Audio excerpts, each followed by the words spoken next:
Fala galera, saudações rubro-negras, isso aqui é Flamengo, bom dia. Hoje tem Mengão, hoje tem semifinal do Campeonato Carioca. Cara, tô já tenso, né? Já chegando aqui 5 horas da manhã, tenso. Sempre dia de jogo a gente fica assim, ainda mais jogo importante. Ah, mas é Carioca, cara, semifinal, Flamengo e Vasco, clássico, no Engenhão. Cara, público reduzidíssimo.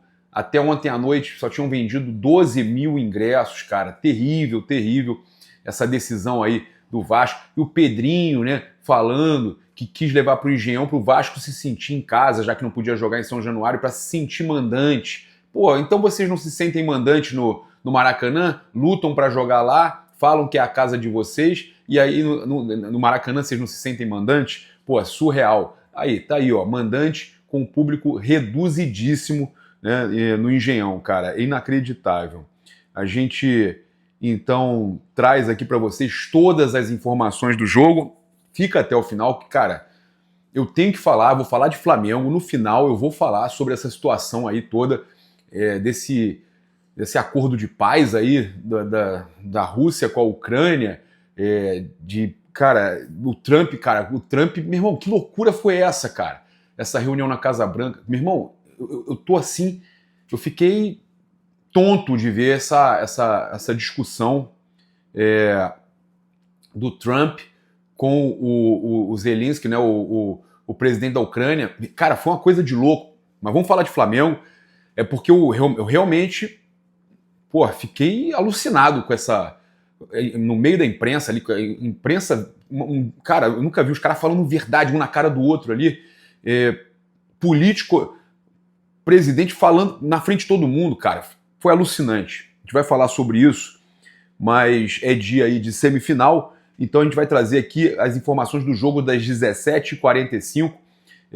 Band, Canal Gold, Premier e Sport TV transmitem. TV aberta Band, Canal Gold, né? Premier e Sport TV. A provável escalação do Flamengo. Atenção, hein? Atenção na provável escalação do Flamengo.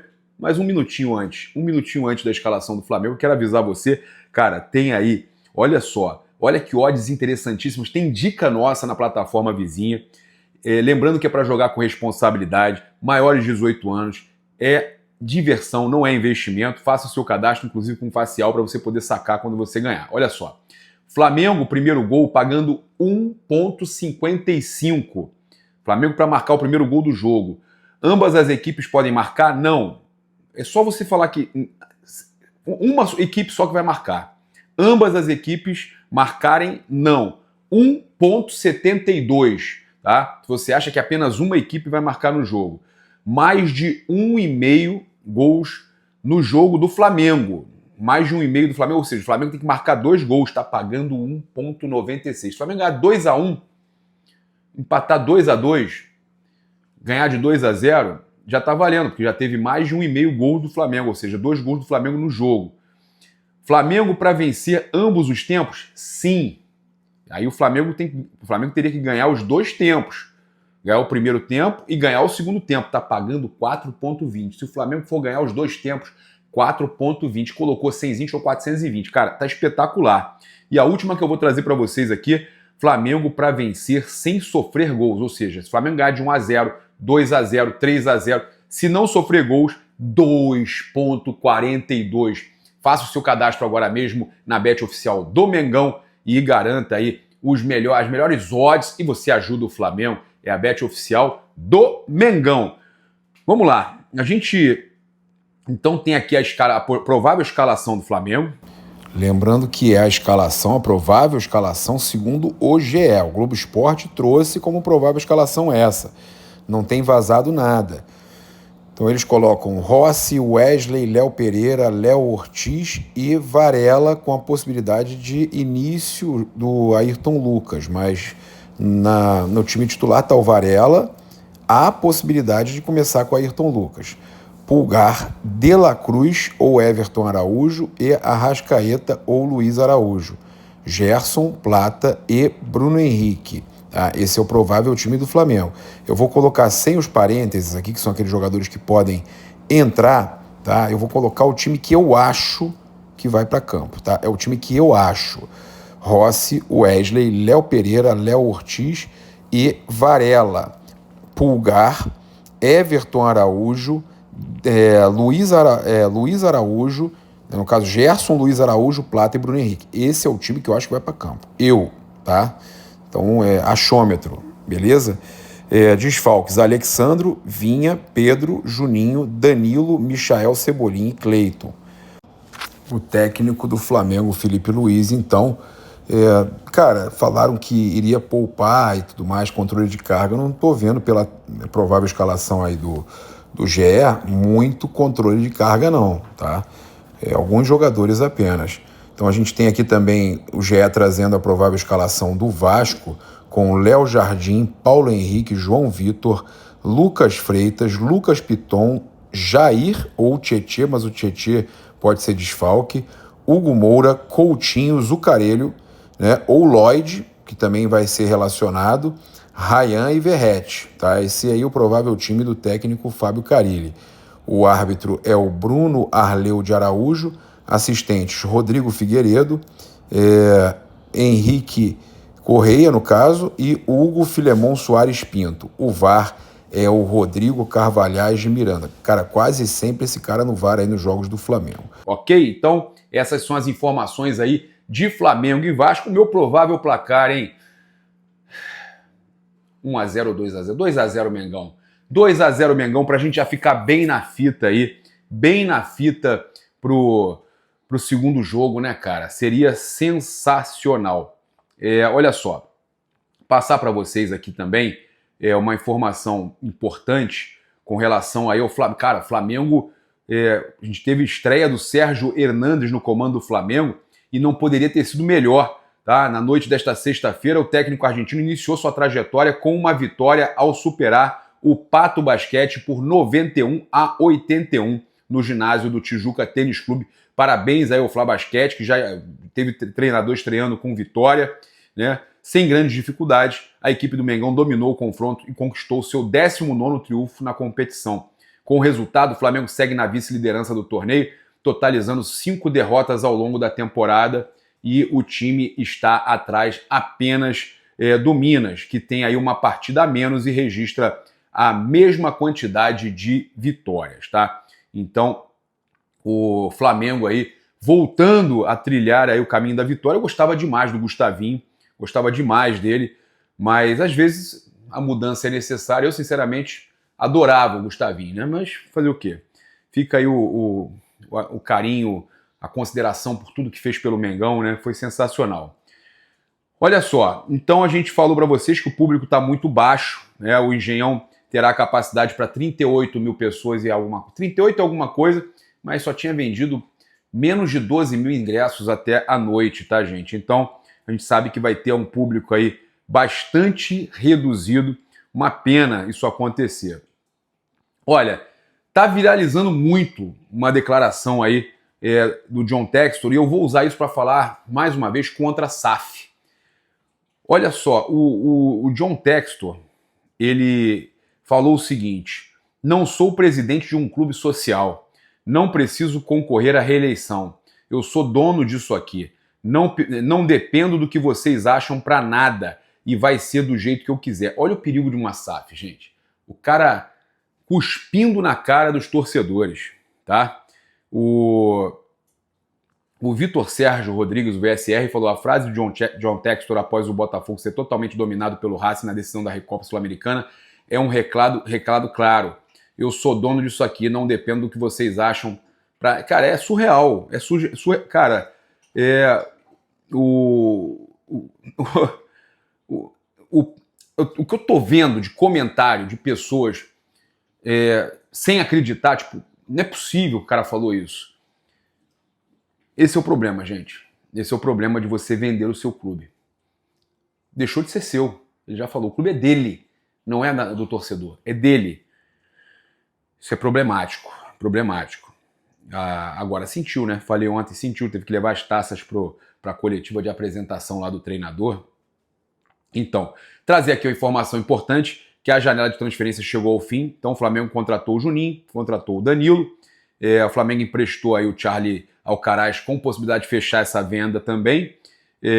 O Flamengo teve perto aí de acertar, aceitar, no caso, o negócio lá do Thiago Maia, mas não aconteceu, caiu a casa, o negócio foi cancelado porque o Santos não apresentou garantias bancárias ao Flamengo, o Flamengo exigia e o Santos não apresentou, o negócio caiu, então a negociação não se concretizou, talvez em março, mas eles vão ter que apresentar garantias bancárias, garantias de pagamento que eles não conseguiram, e eu vou falar para vocês, vou falar de novo, torci muito para que isso não acontecesse, para que o Inter não recebesse um gás aí financeiro para ajudar eles na temporada, porque não merecem, não pagaram nada pelo Thiago Maia e iam ganhar 2,5 milhões de euros, que ia ajudar eles a pagar folha alta e tudo mais. Não, o Inter tem mais é que se ferrar nessa daí, porque não paga, é mal pagador. O Flamengo tem que... Eu tô torcendo que eles continuem sem pagar, porque uma hora o Flamengo vai receber, e o Flamengo vai poder entrar na FIFA para colocar eles aí com transferban. Essa é a verdade. Então o Flamengo também esteve perto aí de negociar o Lohan com o CSKA, a negociação melou, e aí a gente teve outras situações. O Lohan quase foi para Portugal, quase foi para Fortaleza, chegou a estar com tudo certo, e aí o staff do jogador mudou de ideia porque tinha uma procura, uma sondagem do Red Bull Bragantino, e o Flamengo falou que se não fosse para Fortaleza ia voltar para o Sub-20, aí tá esse impasse aí, a situação não tá boa entre o Flamengo e o staff do Lohan, e vamos ver se em março, 10 de março, na próxima janela, o Flamengo negocia ele com o Red Bull Bragantino. Então, a janela vai de 10 de março a 11 de abril, tá? Uma janela de transferências doméstica para o Campeonato Brasileiro. Então o Flamengo aí fechou a janela sem grandes perdas aí. Teve o Fabrício Bruno, tal, o Davi Luiz, mas perda assim importante, como quiseram aí o Luiz Araújo e tudo mais, não aconteceu e também não vai acontecer. O Flamengo não perde ninguém para o Mundial. Conversei com o Boto esses dias, o Flamengo não vende jogador nenhum antes do Mundial, jogador considerado ali um dos titulares, tá? Então, a gente trouxe aí para vocês ontem a questão também dos jogadores do Flamengo que acabaram sendo chamados para a pré-lista do Dorival Júnior, e a situação é que eu, analisando aqui, desses 6 jogadores do Flamengo, eu acho que 5 podem figurar na convocação, tá, final do técnico Dorival Júnior. Tá? Eu acho que 5 jogadores do Flamengo podem estar, e aí a gente está falando do Léo Ortiz, que para mim é titular de seleção brasileira, o Danilo, que eu acho que também deve ser chamado aí na lista oficial, né? Eu acho que, cara, Danilo, pela experiência, não só a experiência, a qualidade também que ele tem, eu acho que a gente tem aí a possibilidade de ter 5 jogadores, tá? Então, o Danilo e o Léo Ortiz, para mim, vão ser chamados pelo Dorival. O Alexandro, eu acho que pode ser chamado também. O Wesley é certeza, Gerson certeza, o Bruno Henrique, eu não sei, mas seria interessante também, um grande jogador, arrebenta aí no Flamengo, no futebol brasileiro. Eu acho que tem chance aí de chamar os 6. Agora, a CBF precisa ser justa e fazer com que os jogos do Flamengo sejam pelo menos naquele prazo de tempo mínimo entre o jogo da data FIFA, né, os jogos das eliminatórias e os jogos do Flamengo. Isso não, cara, o Flamengo, não adianta isso de o Flamengo ter que ficar pressionando, o Flamengo ter que ficar reclamando, tem que partir da CBF. A gente pede que a CBF seja justa e valorize a sua competição, valorize o Campeonato Brasileiro. Mas e se for Libertadores? A CBF tem que fazer ali também o possível para interceder pelo Flamengo. É importante que a CBF dê o respaldo ao Flamengo. O Flamengo precisa, óbvio, pressionar, mas o certo não seria o Flamengo pressionar. O certo seria a própria CBF já chamar o Flamengo e falar: olha só, vocês estão tendo muitos jogadores convocados, vão ter aí Varela, o Vinha tá machucado ainda, tá se recuperando ainda, mas Varela, Arrascaeta, De La Cruz, aí tem o Plata na seleção do Equador, o Pulgar na seleção do Chile. O Flamengo, nessa brincadeira aí, pode perder 10 a 12 jogadores. Então, é necessário que a CBF valorize o clube que tem mais jogadores aí. O Flamengo, pô, tá dando de lavada. O clube que tem mais jogadores chamados. Então a CBF, pô, tem que valorizar. Tem que valorizar. É preciso valorizar. Por quê? O clube não pode ser punido por ter jogadores de nível de seleção.